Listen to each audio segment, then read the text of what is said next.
Сәлем достар, сіздермен бірге оңай каналы. Бүгін бізде психологиялық тест.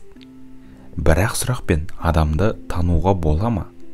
Адамды тану үшін кез келген досқа, әріптеске бұл сұрақты қойып көрсеңіз болады. Қазақта адамды айтқан сөзіне емес, ісіне қарап бағала деген нақыл бар. Ал психолог мамандар кейбір адамдардың сөзі ісіне, ал ісі сөзіне сай болмайды деседі.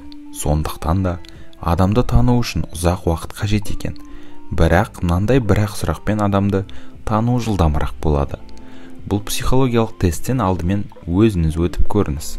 Сонымен жағдай былай. Түн, көлігіңізбен жолда келе жатырсыз. Қасыңызда әңгіме айтып, досыңыз отыр. Кенет қала шетіндегі аялдамада 3 адамның тұрғанын көрдіңіз.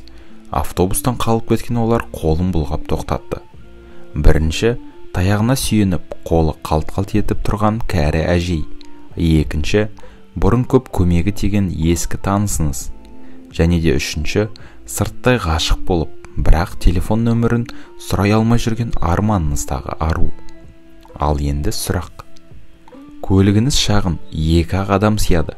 Осы үшеудің қайсысын қалаға дейін ала кетер едіңіз?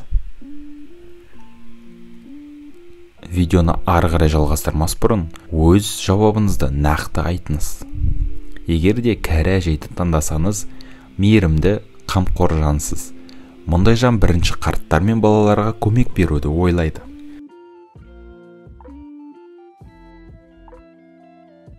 Сіз үшін қашанда бірінші орында отбасыңыз тұрады.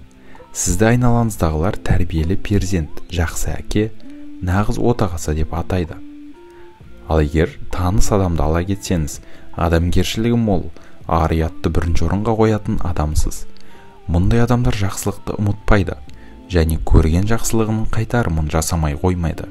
Сіз үшін достық, таныс білістің көп болғаны маңызды. Психологтардың айтуынша, мұндай адамдар достыққа берік болғанымен отбасына онша көңіл бөлмейді. Сырттағы адамдар мақтағанымен өз үйіндегілер соншалықты мақтай алмайды.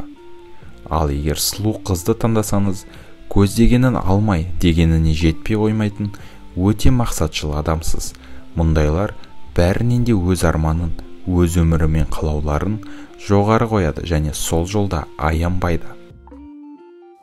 Достар, бұл тек озық ойлалар ғана жұмыс істейтін жалақысы жоғары шетелдік бір ірі компанияның тесті.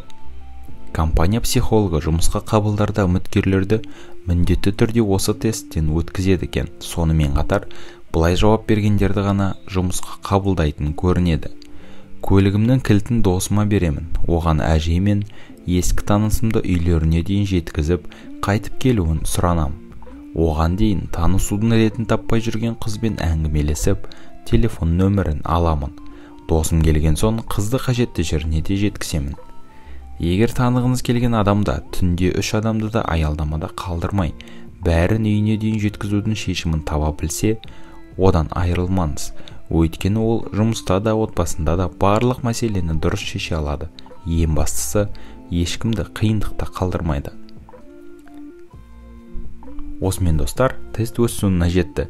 Тестіміз сізге ұнаған болса, достарыңызбен, таныстарыңызбен бөлісуді ұмытпаңыздар. Келесі кездескенше достар.